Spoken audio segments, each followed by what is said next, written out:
रामचन्द्राय जनकराजजा Manoharrai मामकाभीष्टदाय महितमङ्गलम्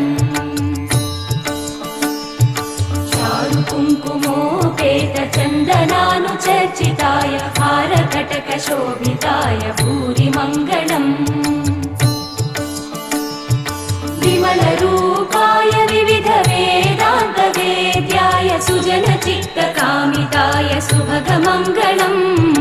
रामदासमृदुलहृदय तामरसनिवासाय Swami भद्रगिरिवराय दिव्यमङ्गलम्